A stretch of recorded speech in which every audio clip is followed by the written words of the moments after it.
सभी बच्चों को वेरी गुड मॉर्निंग। और सभी ध्यान देंगे, आज आपके लिए बहुत ही अच्छा मैटर मैं आपके लिए लेके आया हूँ।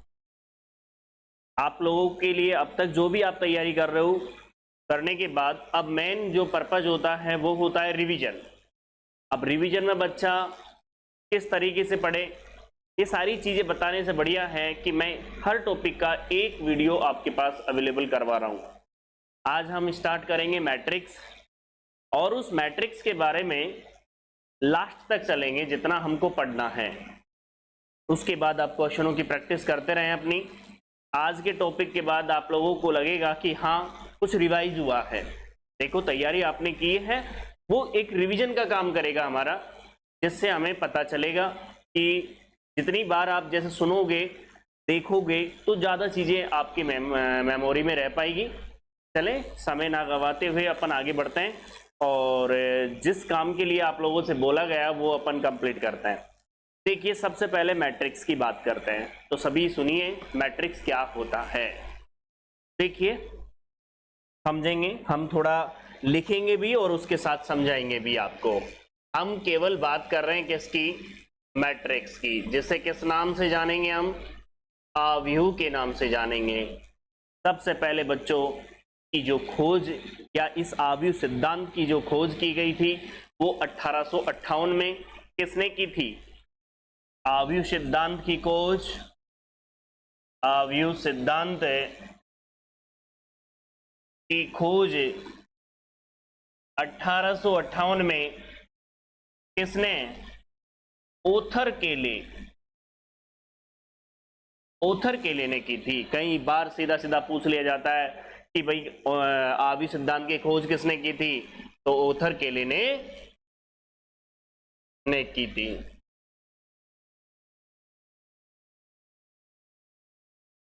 ये सबसे पहली चीज तो यही लाइन हमको पता होनी चाहिए कि इसकी खोज किसने की। देखो बच्चों, इस बात पर थोड़ा गौर करेंगे कि कई बार सीधा ऑप्शन दे देता है और पूछ लिया जाता है कि बताओ इस सिद्धांत की 4 सन दे दी आपको और पूछ लिया डायरेक्टली कि भाई बताइए कब की थी, तो आपको पता होना चाहिए। तो मेरे साथ वापस बोलिए आप, आव्यूह सिद्धांत की खोज 1858 में किसने की थी? ओथर केले ने की थी। क्लियर है बिल्कुल। अब हम आगे बढ़ते हैं और आव्यूह की डेफिनेशन पर चलते हैं। सिंपल डेफिनेशन, परिभाषा। बिल्कुल ये नहीं समझना कि आप लोग समझ रहे हो कि भाई रिवीजन है या एक ही लेक्चर में सब कुछ है, तो ऐसा नहीं है कि आपको समझ में नहीं आएगा, आपको पूरा समझ में आएगा बिल्कुल। देखिए, आव्यूह क्या है? आव्यूह की परिभाषा, आयताकार रूप में अवयवों, आयताकार रूप में अवयवों, आयताकार रूप में उपस्थित अवयवों, लाइन को हम चेंज करते हैं, आयताकार रूप में उपस्थित अवयवों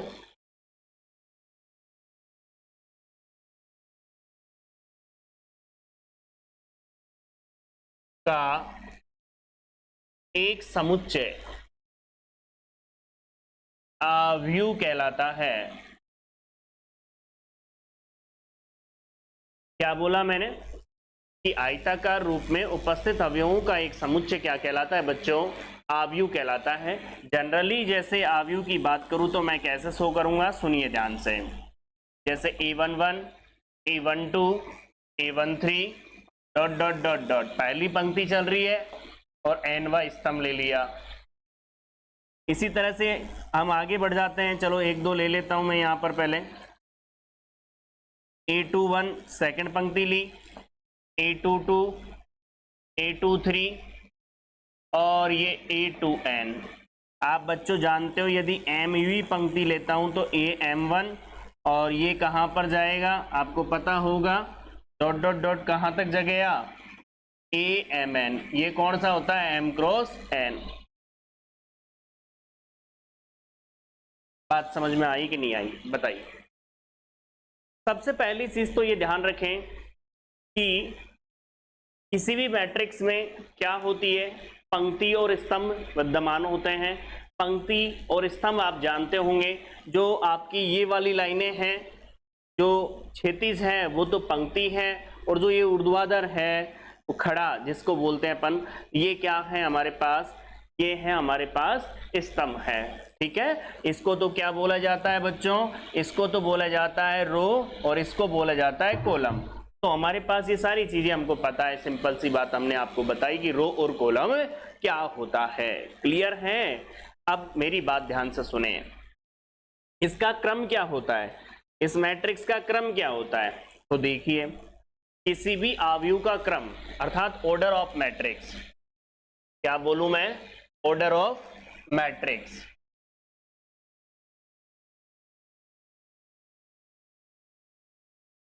ऑर्डर ऑफ मैट्रिक्स अर्थात आव्यूह का क्रम। यदि किसी आव्यूह के अंदर, यदि किसी आव्यूह के अंदर m पंक्ति हो और n स्तंभ हो, क्या बोलूंगा मैं, यदि किसी, क्या चक्कर हुआ, यदि किसी आव्यूह में m पंक्तियां तथा स्मॉल n स्तंभ हो,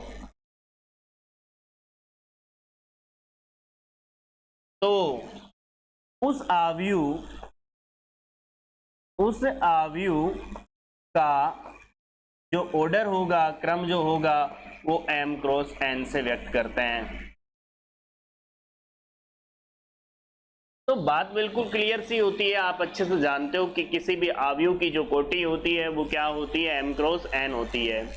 याद रखें, यदि अवयवों की संख्या पूछी जाए, यदि आव्यूह में किसकी संख्या पूछी जाए, बताना भाई बच्चों,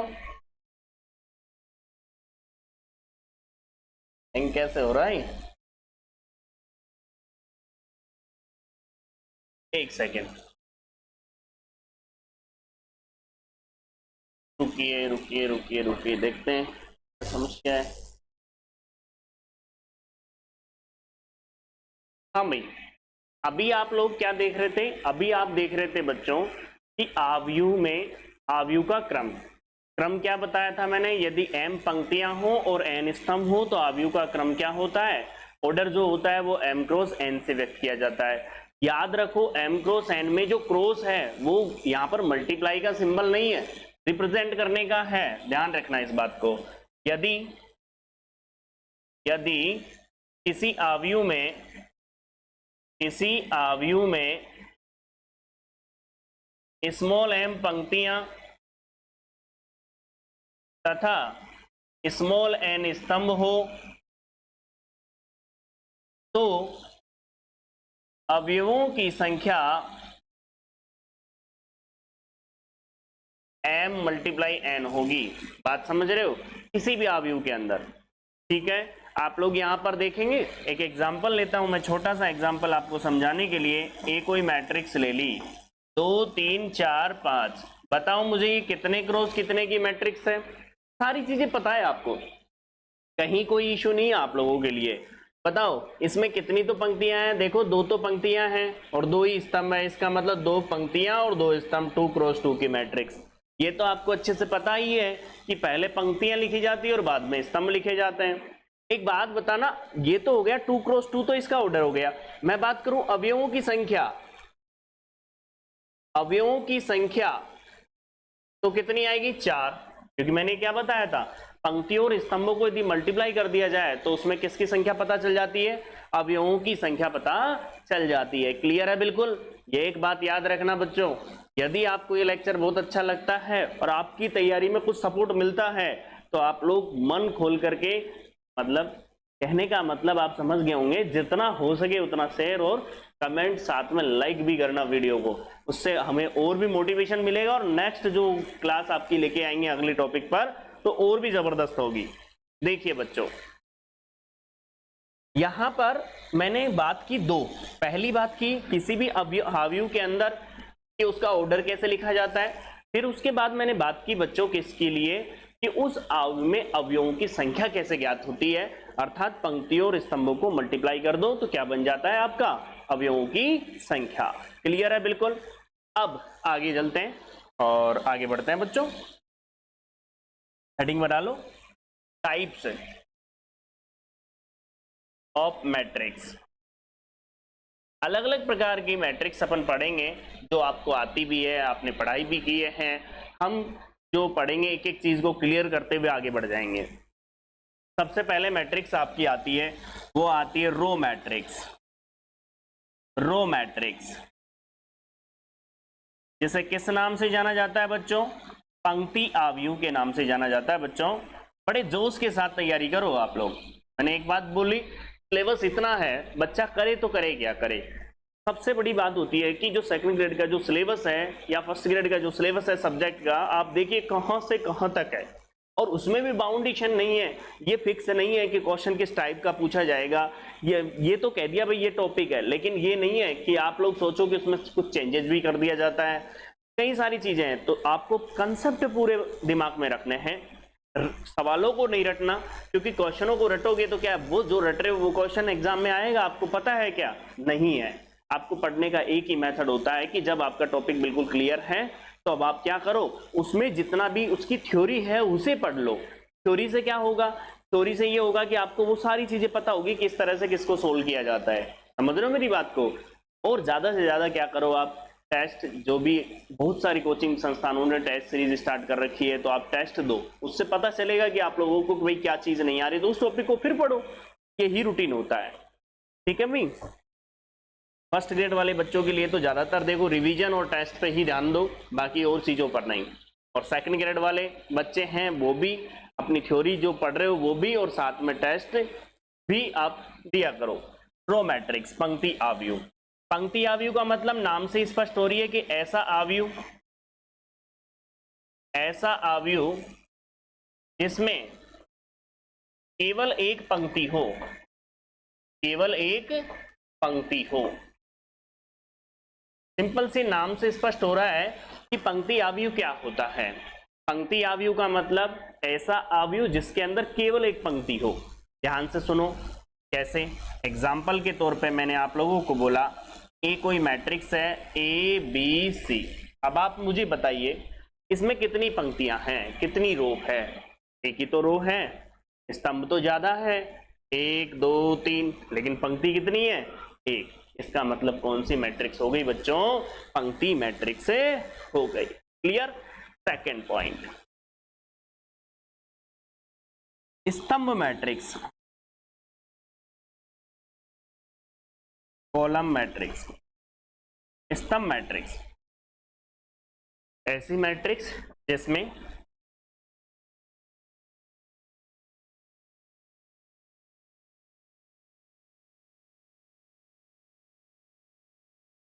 इसमें केवल एक ही स्तंभ हो। ध्यान से सुनेंगे और समझेंगे। एग्जाम्पल कोई भी ले लिया मैंने, और कैसा लिया? 1 2 3। अब आप इसके अंदर देखिए, पहले तो ये कितने क्रॉस कितने की मैट्रिक्स है। पहले तो ऑर्डर शो करना होना चाहिए। पहले वाले में ऑर्डर कितना होगा? देखो कितनी पंक्तियां, 1 क्रॉस 3। क्योंकि हमेशा याद रखें एम तो पंक्तियों को इंडिकेट करता है और एन स्तंभों को इंडिकेट करता है। क्लियर है? आगे बढ़ जाऊं तो देखिए बच्चों, ये कितने क्रॉस की है? 1 2 3। 3 क्रॉस कितने की है बताओ बच्चों? ये कितने की है? कितने स्तंभ है? 1। क्लियर है बिल्कुल? पंक्तियां कितनी हैं? 1 2 3। समझ में आ रही है बात? अब मैं एक बात करता हूं यहां पर, चलो मुझे बताओ ये क्या होगी? ये बताइए, 1 क्रॉस 1। सोच के बताओ, ये पंक्ति होगी या स्तंभ होगी? तो आप लोग ध्यान रखें हमेशा कि जो 1 क्रॉस 1 कोटि की मैट्रिक्स होती है वो क्या होती है? स्तंभ मैट्रिक्स भी होती है और पंक्ति मैट्रिक्स भी होती है। याद रखें, कई बार पूछ लेते हैं सीधा सीधा, तो आपको पता, क्योंकि आपको तो याद यही होता है कि एक पंक्ति होती है और तो पंक्ति मैट्रिक्स है, और एक स्तंभ हो तो क्या कहलाएगा? स्तंभ मैट्रिक्स। लेकिन ये आपको पता है ये 1 क्रॉस 1 का है, इसमें एक पंक्ति है और एक ही स्तंभ है। तो ये क्या है? इसमें दोनों मैट्रिक्स आएगी, तो इसके अंदर रो भी मैट्रिक्स है और कॉलम मैट्रिक्स भी है। बात समझ में आ गई होगी? तो नोट डाल के लिख लो, 1x1 कोटि की मैट्रिक्स स्तंभ तथा पंक्ति दोनों होती है। कैसे भी, अब लैंग्वेज आप देख लेना, मैंने तो केवल लिखा है, इसको आप लोग समझ गए होंगे। तो हमने सबसे पहले देखा कि आव्यूह का, बताओ आव्यूह की खोज किस, आव्यूह सिद्धांत का जो खोज की गई थी किसने की गई थी? आव्यूह सिद्धांत की खोज 1858 में किसने की गई थी? ओथर केले नामक केले ने की थी। हमेशा याद रखो, ओथर केले का नाम भी याद रखो, सन भी याद रखो। के बाद आपको पता है आव्यूह की डेफिनेशन हमने पढ़ी। आव्यूह क्या है? आयताकार रूप में व्यवस्थित अवयवों का एक सेट क्या कहलाएगा? आपका आव्यूह कहलाएगा। बच्चों एक बात आप प्रॉपर तरीके से ध्यान दे लीजिए, क्या? सुनिए ध्यान से। उसके बाद टाइप्स ऑफ मैट्रिक्स में हमने बात की, रो मैट्रिक्स एक ही पंक्ति हो, कॉलम मैट्रिक्स एक ही स्तंभ हो, और 1x1 की मैट्रिक्स क्या कहलाती है आपकी? आप अच्छे से जानते हो, वो कॉलम मैट्रिक्स भी होती है और स्तंभ मैट्रिक्स है। यहां तक की बातें आप लोग समझ गए होंगे। थोड़ा सा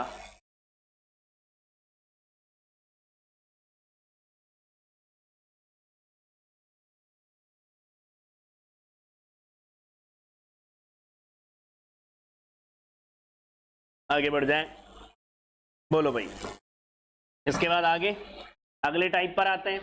अगला टाइप क्या होगा बच्चों? ध्यान से सुनेंगे, अगला टाइप के बारे में हम बात करते हैं। उसका है, नोट डाल के लिख लिया ना आपने? इसके बाद आप लिखिए बच्चों, मतलब समझिए। अगला मैट्रिक्स है जीरो मैट्रिक्स, शून्य मैट्रिक्स, जिसे क्या बोलते हैं हम? नल मैट्रिक्स भी बोलते हैं। ये टाइप चल रहे हैं ना, पूरी तरीके से दिमाग में होने चाहिए। जीरो मैट्रिक्स जिसे हम क्या बोलते हैं?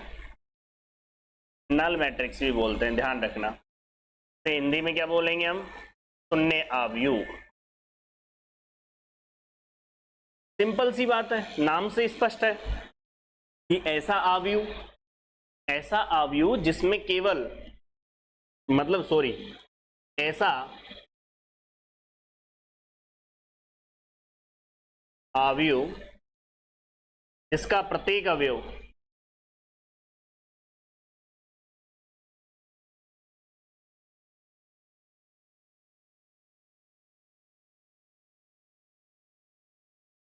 मतलब ऐसा अवयव जिसका प्रत्येक अवयव क्या हो? शून्य हो। क्या कहलाएगा आपका? शून्य आव्यूह कहलाएगा। बात समझ में आ गई होगी मेरे हिसाब से शून्य आव्यूह की। इसे क्या करते हैं हम? से आपको कई जगह ऐसे व्यक्त किया होता है, जो कैपिटल जीरो के रूप में है ना व्यक्त किया जाता है। कई जगह आपको शो करने को मिलेगा, दिखाई देता है कि जीरो, ये शून्य मैट्रिक्स को बताता है। अब इसके बाद हमारे पास जो अगला आता है वो आता है, देखिए बच्चों, रेक्टेंगुलर मैट्रिक्स।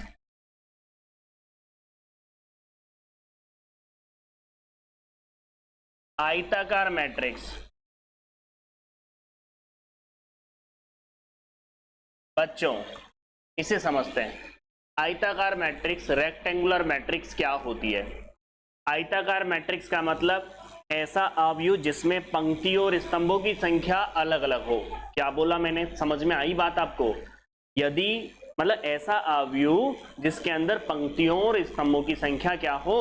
अलग अलग हो। तो देखिए, ऐसा आव्यूह जिसमें पंक्तियों तथा स्तंभों की संख्या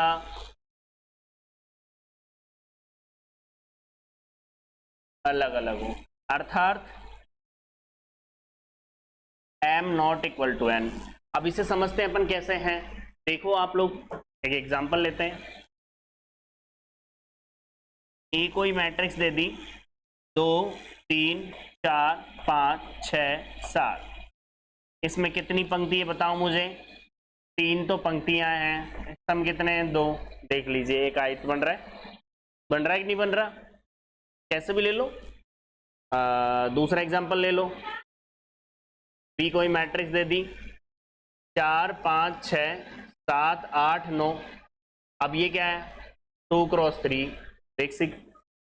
अब आपको ये तो पता होना चाहिए देखो बच्चों कि पंक्ति क्या होती है और स्तंभ क्या होता है। तो बहुत जीनियस बच्चे हो, क्योंकि जो फर्स्ट ग्रेड या सेकंड ग्रेड की तैयारी कर रहा है तो वो बच्चा बहुत कुछ स्ट्रगल करके आया है, ऐसे नहीं पढ़ के आया। वो उसने बीएससी की, बीएससी में इतनी मेहनत की, उसके बावजूद वो कंप्लीट उसने डिग्री की बीएससी की, उसके बाद फर्स्ट ग्रेड वाले बच्चे ने एमएससी की। ठीक है, तो बहुत सारी चीजें हैं।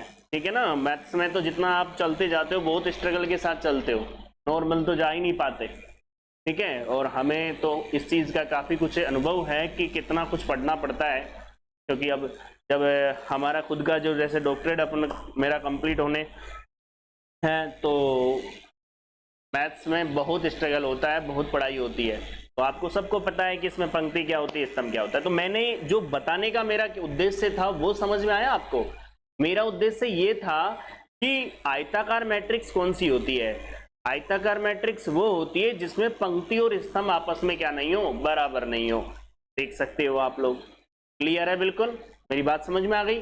अब अगला टाइप लिखिए, मतलब आगे का टाइप सोचिए, लिखना तो है ही नहीं, वो तो बाद की बात है। आप क्या करते हो, स्क्रीनशॉट लेते हो, क्या करते हो वो आप जानो, ये रिवीजन का काम है। डायगोनल मैट्रिक्स, जिससे क्या बोलेंगे हम, डायगोनल से पहले एक चीज लीजिए, स्क्वायर मैट्रिक्स, इसे लीजिए। इसे किस नाम से जानेंगे, वर्ग आव्यूह के नाम से जानेंगे। देखो बच्चों, मैं आप लोगों से क्लियर कह दूं वर्ग आव्यूह होता क्या है। वर्ग आव्यूह का मतलब, मेरे साथ ध्यान से सुनेंगे समझेंगे। देखो कई बार ऐसा होता है कि कई बार देखना आपको कोई बीमारी है और नॉर्मल बीमारी थी लेकिन वो पकड़ में नहीं आ रही। अब क्या हुआ, आप कहीं बड़े बड़े डॉक्टरों को दिखा के पॉसिबिलिटी नहीं आई, लेकिन कुछ ऐसी घटना भी होती है जब आपने देखा होगा कि वहां पर जहां हजारों रुपए की दवाई काम नहीं आती वहां 2 रुपए की गोली भी काम आ जाती है। तो डिपेंड करता है कि जिस जो बीमारी है उसकी मेडिसिन लग रही है नहीं लग रही है, वो डिपेंड करता है। ठीक है, तो संभावनाएं बहुत कुछ हो सकती है, आप अच्छे से जानते हो, कभी प्रोबेबिलिटी अपन 0 नहीं मान सकते। तो इस बात पर ध्यान देना। इस क्लास को जो भी बच्चा लेगा वो उसका ये गारंटेड है कि उसका मन काफी प्रश्न हो जाएगा इस बात को लेकर के कि मैट्रिक्स उसने पढ़ी है और उसके बाद वो क्वेश्चंस कर रहा है। केवल रिवीजन के लिए एक थोड़ा सा माध्यम मिला है आपको। वर्ग आव्यूह का मतलब, वर्ग आव्यूह का मतलब ऐसा आव्यूह जिसमें पंक्ति और स्तंभों की संख्या बराबर हो, मतलब m और n आपस में बराबर हो, तो क्या कहलाएगी, आपकी स्क्वायर मैट्रिक्स कहलाएगी। कौन सी मैट्रिक्स कहलाएगी, स्क्वायर मैट्रिक्स। नींद में मत पढ़ो, ठीक है, बहुत कंपटीशन है। आप समझ रहे हो, ऐसा मत समझना कि भाई नॉर्मल वे में ही है, बहुत कंपटीशन है।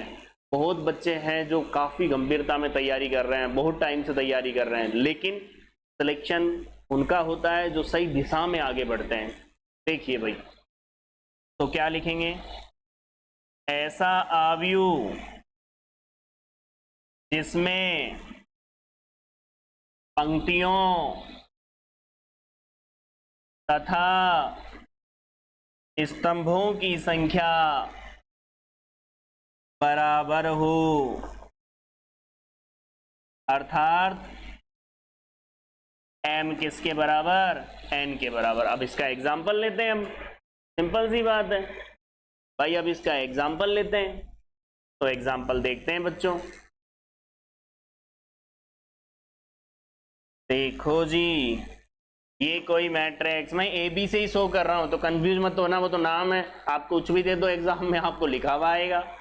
अब बताओ बच्चों, ये क्या है, 2 3 4 5 6 7 8 9 10। बताओ भाई कितनी पंक्ति कितने स्तंभ, बताओ मुझे। 2 3 तो पंक्ति और 3 ही स्तंभ। तो बताइए इस पे पंक्ति कितनी है? 3, स्तंभ कितने हैं? 3।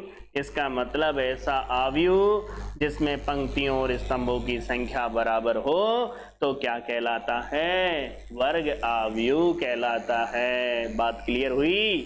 देखो बच्चों, ये तो हो गया 3x3 का। मैं इसकी बात करूं तो A B C D, ये क्या हो गया? 2x2 का। देख सकते हो? तो बात क्लियर हो गई होगी आपको कि कोई भी आव्यूह, मतलब ऐसा आव्यूह जिसमें पंक्ति और स्तंभ आपस में बराबर, तो कौन सा आव्यूह बन जाता है? आपका वर्ग आव्यूह बन जाता है। क्लियर है? बिल्कुल ठीक है भाई। कभी भी याद रखना, जब आप तैयारी करो तो पहले क्वेश्चन सरल करो, सरल से कठिन की ओर जाओ, कठिन से सरल पर मत आओ। अपने माइंड को एक मोटिवेशन मिलता है। और बच्चा पहले जब आता ही नहीं है और कठिन क्वेश्चनों को सोल्व करता है तो वो बड़ी दिक्कत आती है। ध्यान रखना, मैथमेटिक्स में पहले ध्यान रखना, कितना ही बड़ा क्वेश्चन हो तो थोड़ा सोल्व करते हो तो ऐसा लगता है जैसे कोई परिचित है पहले से।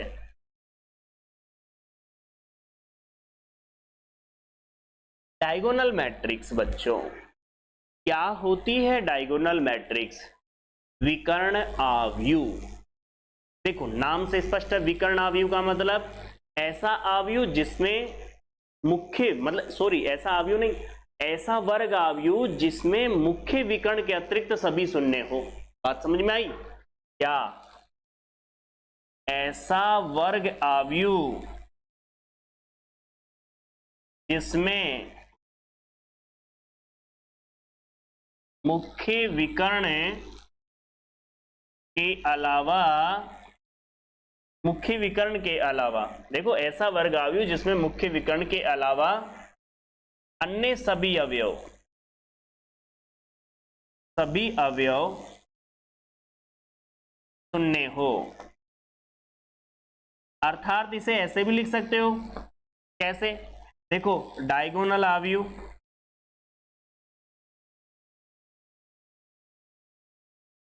कब होगा?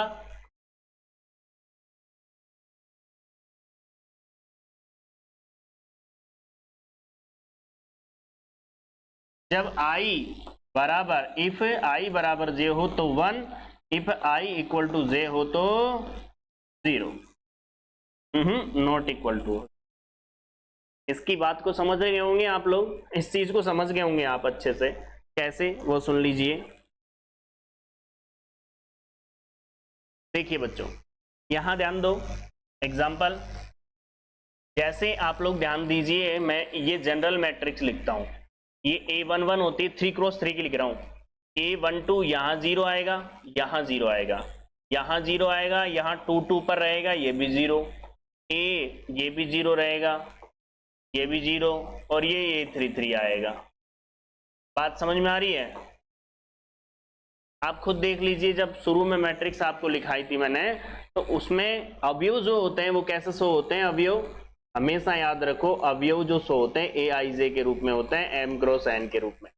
अब आप जब भी यहाँ पर I और J रखते हो, देखो पहली पंक्ति पहला स्तंभ, I और J का मान 1 रखते हो तो बराबर पर 1 देगा, बाकी सब 0, तो ये इसका मुख्य विकर्ण होता है। तो बात समझ में आ गई होगी कि विकर्ण मैट्रिक्स क्या होती है? ऐसी मैट्रिक्स, मतलब ऐसा वर्ग आव्यूह जिसके मुख्य विकर्ण के अतिरिक्त सभी अवयव क्या हो? शून्य हो। क्लियर है? मैंने एग्जाम्पल भी आपको दिखा दिया, तो एक छोटा सा एग्जाम्पल अपन ने लिख लिया यहाँ पर, A बराबर, और कोई नाम से लिख लेता है, B बराबर A0000, नहीं यहाँ पर B लिख दिया, 000C। आप देख लीजिए ये कौन सी मैट्रिक्स हो गई? आपकी विकर्ण मैट्रिक्स हो गई, 3x3 की। छोटा सा एग्जांपल है आपके सामने, बिल्कुल 0 लेवल का, कोई दिमाग पे स्ट्रेस डालने का काम नहीं है, केवल रिवीजन की बात हो रही है और कुछ नहीं हो रही है। ध्यान रखना इस बात को, तो इसलिए आराम से आप बिल्कुल रिलैक्स में देखते जाइए और समझ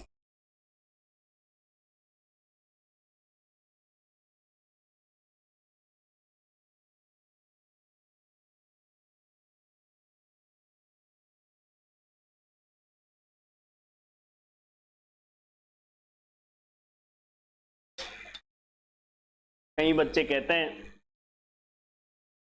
मैंने कई बच्चों से सुना है, कई बच्चों ने कहा भी है कि सर यदि आप इतना उसको पढ़ाते हो, सेकंड ग्रेड को पढ़ा रहे हो, फर्स्ट ग्रेड को पढ़ा रहे हो, तो आप क्यों नहीं लग रही नौकरी।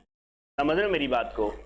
आप थोड़ा सा नोट करके देखना, जो भी बहुत कम चांस होता है, एक ही एक सब्जेक्ट का ज्ञान होना कोई नौकरी लगना नहीं होता। आप अच्छे से जानते हो, आप पढ़ते हो, आपको कितनी चीजें पढ़नी पड़ती है।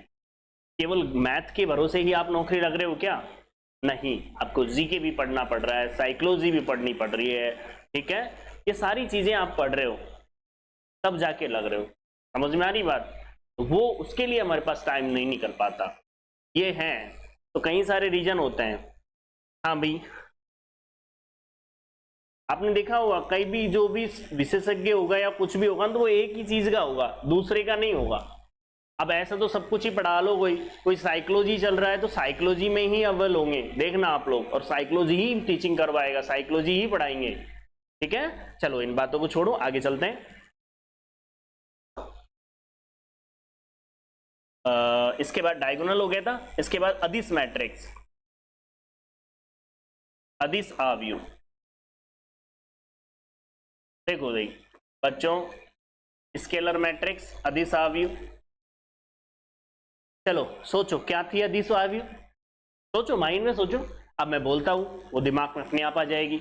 अदिश आव्यूह ऐसा विकर्ण आव्यूह, ये लो, या तो वर्ग आव्यूह बोल दो, ठीक है। फिर उसके मुख्य या तो बोलूंगा मैं क्या, ऐसा वर्ग आव्यूह जिसके मुख्य विकर्ण के सभी अवयव, मुख्य विकर्ण के सभी अवयव समान हो तथा अन्य सभी अवयव शून्य हो। उसको छोड़ो, मैं क्या बोलता हूं,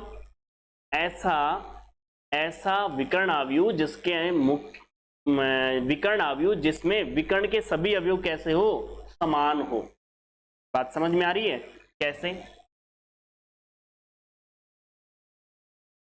2 0 0 0 2 0 0 0 2।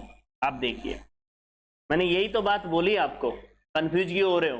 मैंने एक ही बात बोली, यदि कोई आव्यूह अदिश आव्यूह होगा कब, जब उसके जो विकर्ण आव्यूह जो है आपका, उस विकर्ण आव्यूह का प्रत्येक अवयव कैसा होना चाहिए, समान होना चाहिए। बात समझ में आई होगी, ठीक है। तो वो अदिश आव्यूह हो गया, ठीक है भाई। आगे बढ़ जाऊं, तो बहुत सारी चीजें हैं लेके कंटिन्यू अपन को चलना है, तो इन तो लेनी पड़ेगी। डायगोनल को अपन, हाँ डायगोनल मैट्रिक्स को एक और चीज है कि इसको शो कैसे कर सकते हैं, जैसे ये वाला है ना, तो शो करना चाहें डायगोनल बी, तो लिख सकता हूं मैं कैसे, ए बी सी। तो हमेशा याद रखें डायगोनल मैट्रिक्स को इस तरह से अपन शो कर सकते हैं, व्यक्त किया जा सकता है, ठीक है भाई। यहां तक की बातें हो गई होगी आपको, आपके सामने। हम अब आगे की बात करेंगे।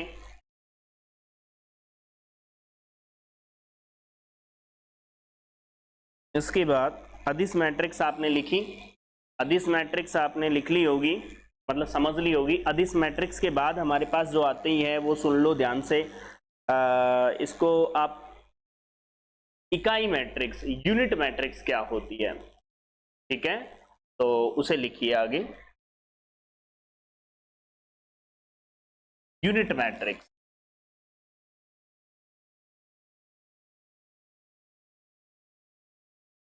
किस नाम से जाना जाएगा? इकाई आव्यूह के नाम से जाना जाएगा। बच्चों घबराना नहीं है बिल्कुल भी, इकाई आव्यूह। अरे भाई एक नोट्स को आप रिपीट करोगे उससे बढ़िया इसे आप देखोगे या सुनोगे तो एक एक चीज आपको रिपीट हो जाएगी, ठीक है। इकाई आव्यूह क्या होता है? यूनिट आव्यूह, इकाई आव्यूह लिखना चाहो तो लिख लो। यदि किसी वर्ग मैट्रिक्स के मुख्य विकर्ण का प्रत्येक अवयव, यदि किसी वर्ग मैट्रिक्स के मुख्य विकर्ण के सभी अवयव 1 हो तथा अन्य सभी शून्य हो। अब मैंने लैंग्वेज ऐसे ही लिख दी आपको समझने के लिए। क्या बोला मैंने? यदि किसी वर्ग मैट्रिक्स के मुख्य विकर्ण का प्रत्येक अवयव 1 हो तथा अन्य शून्य हो तो इकाई मैट्रिक्स कहलाती है। शून्य हो तो इकाई मैट्रिक्स कहलाती है।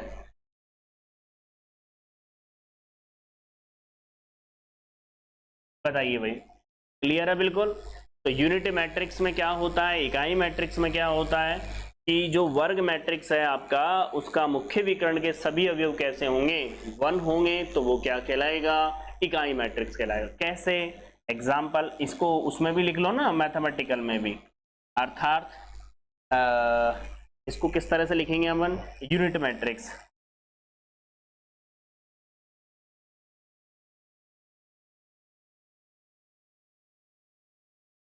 बताओ 1 कब होगा? जब विकर्ण की बात हो रही है ना। और विकर्ण की बात कब आती है आपको पता है? जब i बराबर j हो तब तो 1, और जब जब क्या होगा? 0। तो ये भी आपको पता होना चाहिए। अब मैं इसके लिए एग्जांपल लेता हूं। देखो इसमें ज्यादातर 2x2 और 3x3 की बात ही होती है। एग्जाम्पल बिल्कुल फिक्स रहता है इसका। देखो जैसे ए कोई मैट्रिक्स है 1 0 0 1। देखो आप पहले तो ये बताओ मुझे, ये वर्ग है कि नहीं है? क्यों है वर्ग? अरे भाई पंक्ति और स्तंभों की संख्या बराबर है तो वर्ग ही तो हुआ। दूसरी बात ये सोचो कि ये मतलब इसमें मुख्य विकर्ण के सभी अवयव कैसे हैं? समान है ना। और वो भी क्या है? 1 है। समान है तो वो अदिश है, स्केलर है। लेकिन साथ में क्या है? वो 1 है, तो क्या बन गई? वो इकाई मैट्रिक्स बन गई। बात क्लियर हो गई होगी। तो ये क्या है? आपकी इकाई मैट्रिक्स। अब ये तो 2x2 की है। अब मैं बोलूं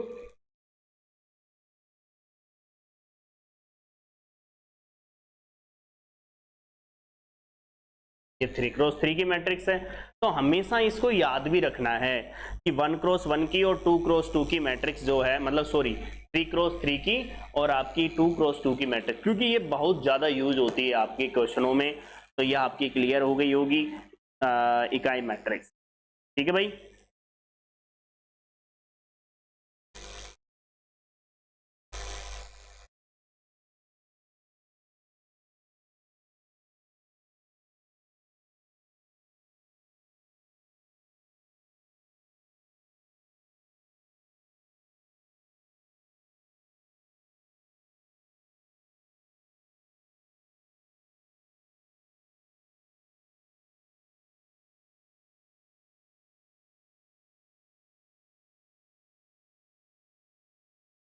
आगे बढ़े।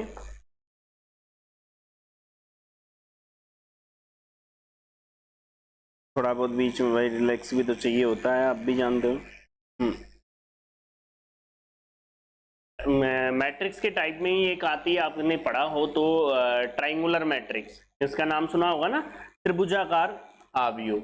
ठीक है, तो देखिए आप लोग और समझिए। ट्राइंगुलर मैट्रिक्स की बात हो रही है। त्रिभुजाकार मैट्रिक्स, त्रिभुजाकार मैट्रिक्स जो होती है वो दो प्रकार की होती है। एक तो होती है आपकी अपर ट्राइंगुलर मैट्रिक्स, जिसे बोलेंगे ऊपरी त्रिभुजाकार मैट्रिक्स। ऊपरी त्रिभुजाकार मैट्रिक्स।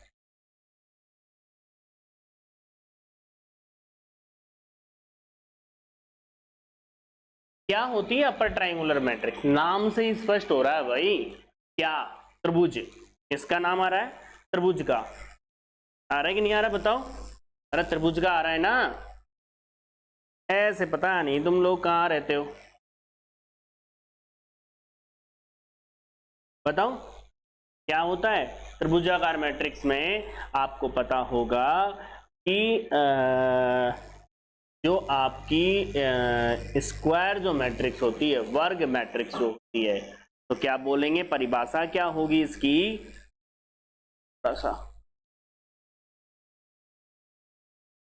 चश्मा सही करना जरूरी है।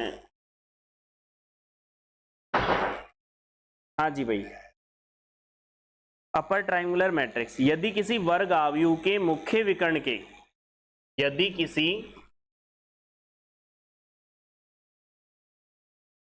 वर्ग आव्यूह के मुख्य विकर्ण के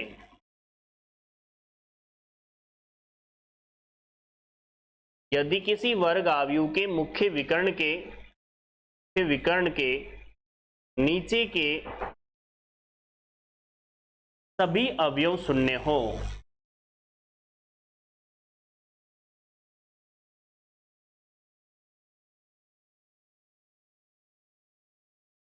ऊपरी त्रिभुजाकार मैट्रिक्स कहलाती है।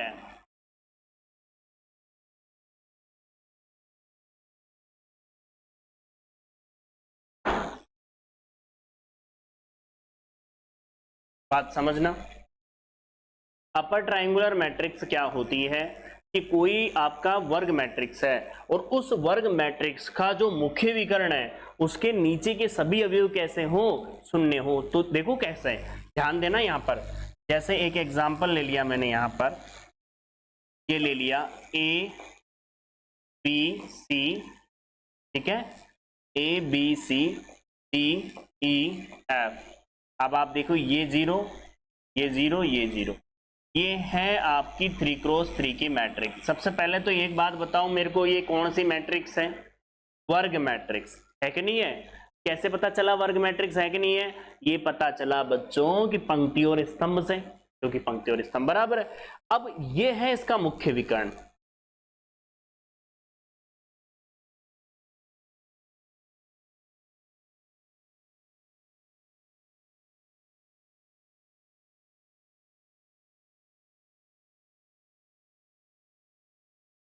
ये इसका मुख्य विकर्ण। अब इस मुख्य विकर्ण के नीचे, नीचे देखो आप, मुख्य विकर्ण के नीचे क्या है? नीचे सभी जीरो है। देखो मैंने यही परिभाषा लिखाई, और जब इसको मिलाते हो आप, इस पूरे को मिलाते हो तो एक त्रिभुज बन जाता है। देखो आप पहले बन रहा है कि नहीं बन रहा, ट्राइंगल। तो हमेशा याद रखो, यदि अपर ट्राइंगुलर मैट्रिक्स होगी तो जो वर्ग मैट्रिक्स होगी उसके मुख्य विकर्ण के नीचे सारे के सारे जीरो होंगे। अब मैं बात करूं इसी को, यदि मैथमेटिकल मतलब अपन लिखते हैं, अर्थात एआईजे के रूप में लिखते हैं, तो कैसे लिखेंगे? अपर के लिए ध्यान रखें हमेशा,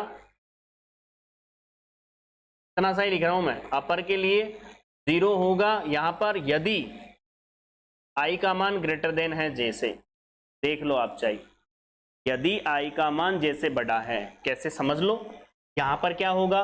A21, बताओ I2 और J1, तो इसका मतलब I का मान बड़ा है। यहाँ A31 I का मान बड़ा है, A32 I का मान बड़ा है। इधर आ जाओ, A11 नहीं है ना, इसमें देखो A12 J का मान बड़ा है। तो बात समझ जाना, एक मैट्रिक्स जो आपको व्यापक जनरल फॉर्म है वो दिमाग में रखनी है सीधी सीधी। एक बात याद रखना, 3x3 की और 2x2 का जनरल फॉर्म दिमाग में रखना है। जैसे A11 आए तो आपके माइंड में पूरी तरीके से वो फोटो आ जानी चाहिए कि वो कहाँ स्थित है, वो बॉक्स कहाँ पर है, और उस बॉक्स के बारे में वो बोलते हैं ना, एक मूवी नहीं आती जस्ट इमेजिन, ठीक है ना, तो वैसा इमेजिन हो जाना चाहिए, पूरी तरीके से माइंड फिक्स हो जाना चाहिए कि हाँ वो वहां स्थित है। क्योंकि आपको पता होगा, सीधा सीधा पूछ लिया जाता है कि अब बताओ A11 निकालिए, A22 निकालिए। कई बार ऐसा होता है कि हम बहुत हाई लेवल की तैयारी कर जाते हैं और क्वेश्चन आते हैं बहुत सरल। ये बात याद रखना, बात को थोड़ा गौर करना। तो देखिए, चलिए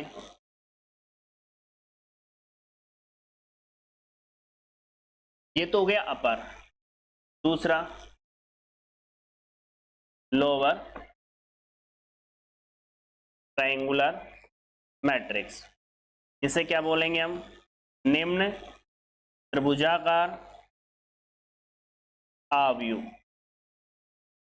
निम्न त्रिभुजाकार आव्यूह क्या होता है? निम्न त्रिभुजाकार आव्यूह, इसके बारे में हम बात करें। कुछ नहीं है, अभी तो क्या बोला मैंने कि जो मुख्य विकर्ण है वर्ग आव्यूह, उसके नीचे के अवयव सभी शून्य हो। अब कह दूंगा मैं ऊपर के अवयव शून्य हो तो नीचे बन जाएगा त्रिभुज, और क्या है, सिंपल सी बात है। तो क्या लिखूंगा मैं लिखूंगा, यदि किसी वर्ग आव्यूह में यदि किसी वर्ग आव्यूह में, यदि किसी वर्ग आव्यूह के मुख्य विकर्ण के नीचे, सभी जीरो थे ना, के ऊपर सभी अवयव शून्य हो।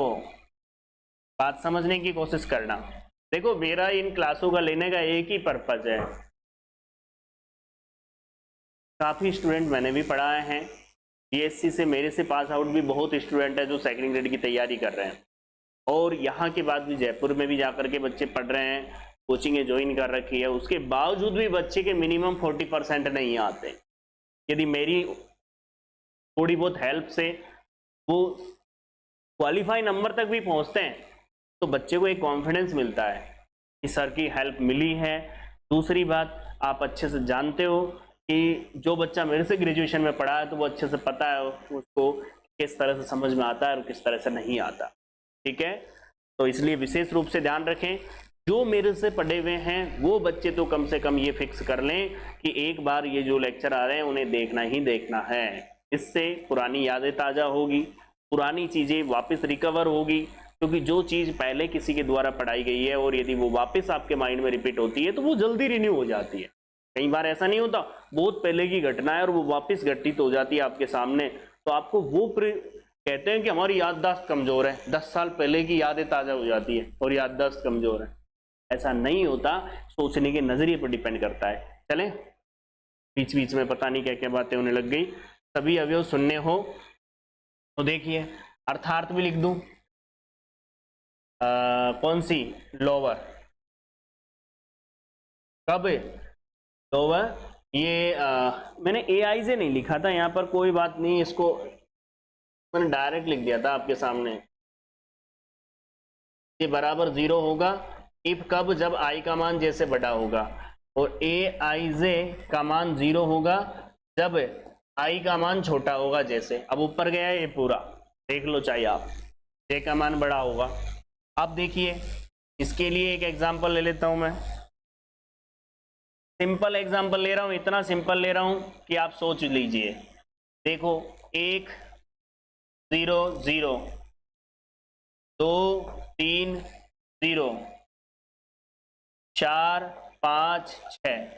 अब आप खुद देख लीजिए 3x3 की मैट्रिक्स है, और इसको यदि मैं बढ़ाता हूं तो ये लीजिए आपका बन गया लोअर ट्राइंगुलर मैट्रिक्स। देख सकते हो, बताइए क्लियर है बिल्कुल। अपर ट्राइंगुलर मैट्रिक्स क्या होता है, लोअर ट्राइंगुलर मैट्रिक्स क्या होता है, ये मैंने आपको बिल्कुल क्लियर किया है। ठीक है बच्चों, यहां तक की बातें हुई कंप्लीट अपनी। इसके बाद आगे बढ़ते हैं अपन और समझते हैं। देखो एक और चीज कि दो आव्यूह, दो मैट्रिक्स आपस में कब इक्वल होते हैं, इसके बारे में भी हम बात करेंगे।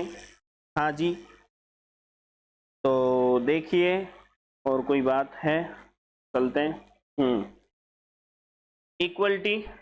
इक्वलिटी ऑफ टू मैट्रिक्स, दो आव्यूह मतलब आव्यूहों की समानता।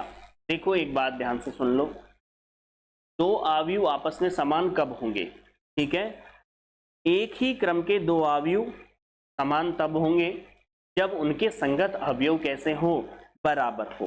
बात समझ में आ रही है बात आपको। देखो एक तो होता है इक्विवेलेंट और एक होता है इक्वल, दोनों में फर्क होता है।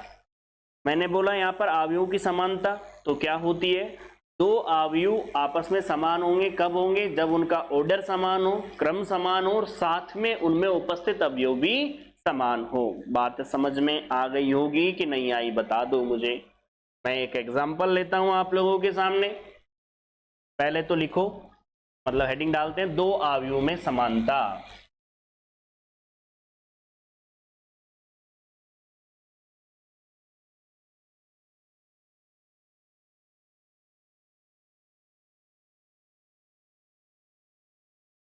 देखिए यदि दोनों अवयव का क्रम समान हो तथा उपस्थित अवयव भी समान हो। बात समझने की कोशिश करना। भाई उनका क्रम तो समान हो ही हो, ये तो फिक्स हो ही गया, लेकिन साथ में उनके लिए क्या होना चाहिए, उनमें उपस्थित अवयव भी समान होने चाहिए, तब जाकर के हम कह पाएंगे कि वो समान अवयव होंगे। बात समझने की कोशिश करना भाइयों, अच्छे बच्चे हो आप सभी। देखिए ये कोई मैट्रिक्स दे दी आपको, जैसे मैंने कोई भी एग्जांपल ले लिया, जनरल एग्जांपल ले लिया, 1 का स्क्वायर, 2 का स्क्वायर, ठीक है, 3 का स्क्वायर, और फिर ले लिया मैंने 4 का स्क्वायर, और दूसरी मैट्रिक्स आपको ले ली मैंने कौन सी, 1 4 9 16। बात तो वही है, समझ गए होंगे आप लोग क्या बोलना चाह रहा हूं मैं। बताओ दोनों का क्रम समान है भाई, 2 क्रॉस 2 है। बताना बच्चों ये क्या है, ये भी 2 क्रॉस 2 है। इसका मतलब दोनों अवयव जो है उन दोनों अवयवों का क्रम समान है। बताओ अवयव भी समान है क्या इसमें, देख लो ना, 1 आएगा, ये भी 4 आएगा, ये भी 9 आएगा, और ये भी 16 आएगा, इधर भी वही है। तो ऐसे अवयव क्या कहलाते हैं आपके, ए बराबर बी। क्लियर बिल्कुल, तो आप देख सकते हो, समझ सकते हो। ऐसे तो देखो आप लोग जानते हो आव्यू में एक स्पेशल कंडीशन होती है कि आव्यू को सरल करके मान नहीं ज्ञात किया जा सकता, ठीक है ना। तो आप लिखना चाहते हो तो लिख लो नोट डाल के कि आव्यू को सरल करके संख्यात्मक मान नहीं निकाला जा सकता। आव्यू को सरल करके संख्यात्मक मान नहीं निकाला जा सकता। लिख लिया भाई। अब आगे चलेंगे अपन, और यहां तक की बातें मैंने आप लोगों के सामने जिक्र किया है अच्छे से, ठीक है भाई।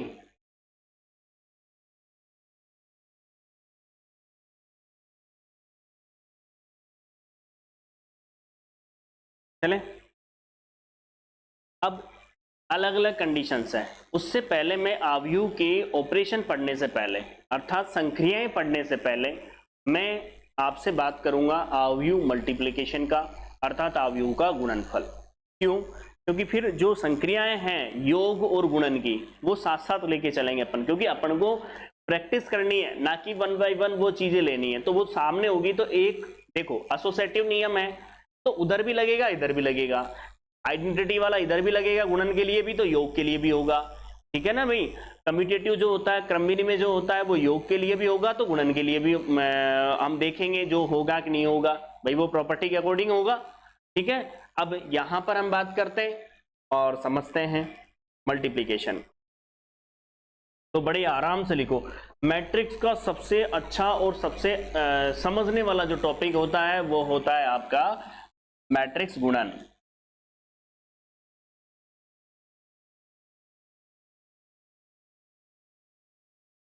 देखो सबसे पहली बात मल्टीप्लिकेशन बहुत ही मेजर बात है, यहाँ पर बहुत ही 5 स्टार बना देता हूँ। अब स्टार को तो आप जानते होंगे, 1 स्टार 2 स्टार 5 स्टार क्या होता है भाई, मैं तो जानता नहीं हूँ क्योंकि ऐसे डिपार्टमेंट से नहीं है मेरा कांटेक्ट, तो इसलिए बताइए भाई। मैट्रिक्स गुणन बच्चों, मैट्रिक्स गुणन के लिए 2 बातें आपके पास कॉमन होनी चाहिए। पहली चीज तो ध्यान रखें और समझें,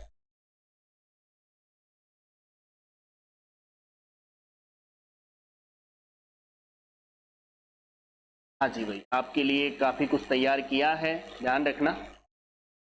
ये तो आप भी जानते हो, कहीं भी आप पढ़ो कहीं भी तैयारी कर रहे हो तो इतना ज़्यादा मैटर होता है कि सारी चीज़ें दिमाग में रख के लाएं तो पता नहीं कौन सी रह जाए।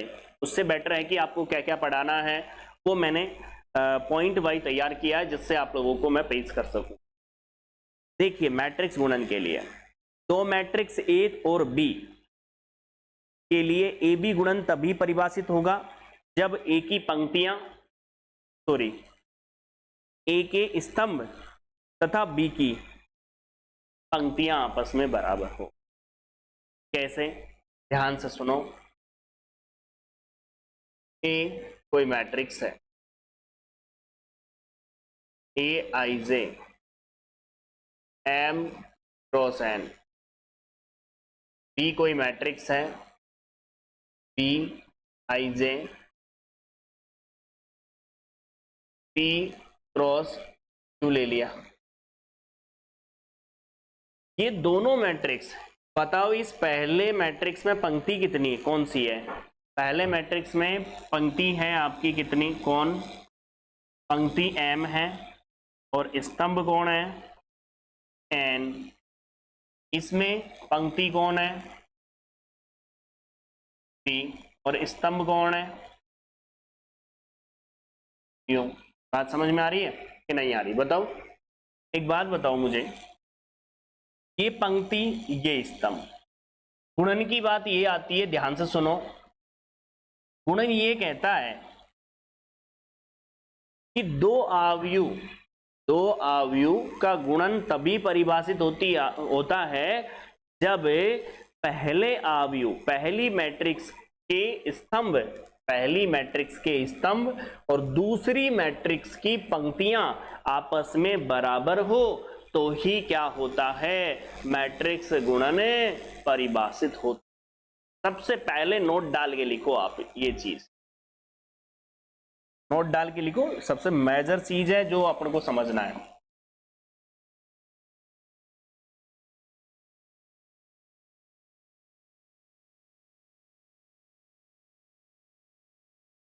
मैट्रिक्स गुणन दो मैट्रिक्सों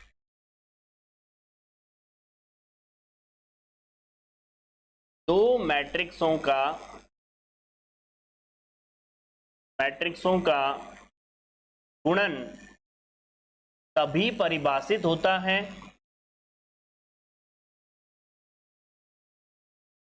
जब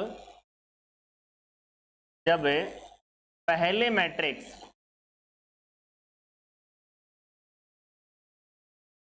मैट्रिक्स के स्तंभ तथा दूसरी मैट्रिक्स की पंक्तियां बराबर हो। एक जनरल चीज मैंने लिखी कि सबसे पहले तो आप जब मैट्रिक्स आपस में गुणा करते हैं तो सबसे पहले ये देखो कि दोनों मैट्रिक्सों में ये बात कॉमन हो रही कि नहीं हो रही। यदि ये बात नहीं हो रही ना, तो फिर आगे मत चलो, वो कह देंगे वो डिफाइन ही नहीं है मल्टीप्लिकेशन। देखो कैसे,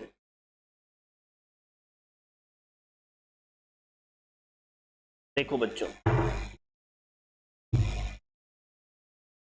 ए कोई मैट्रिक्स है, एग्जांपल ले लिया मैंने, ए कोई मैट्रिक्स है 2 3 4। बी कोई मैट्रिक्स है बच्चों 0 7 8 और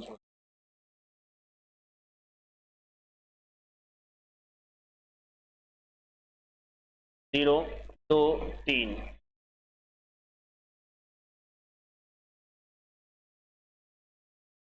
मुझे ये बताओ कितने क्रॉस कितने की कौन सी मैट्रिक्स है?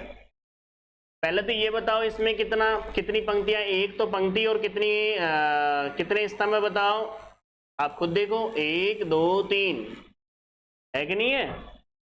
इधर बताना भाई बच्चों,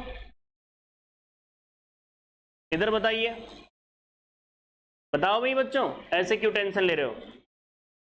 इसमें कितने स्तंभ है और कितनी पंक्तियां हैं? देखो बच्चों, पंक्तियां हैं 3 और स्तंभ है 1। अब मैं ये पूछना चाह रहा हूं कि ए भी पॉसिबल है क्या? तो देख लेते हैं ए भी पॉसिबल है क्या। मैंने कई बार देखा है बच्चों को, बच्चा सोल्व करता जाता है, उसमें लिखा हुआ होता है कि परिभाषित भी, तो भी सोल्व कर देता है, मल्टीप्लाई कर देता है, पता नहीं क्या क्या लाता है। सबसे पहले मल्टीप्लाई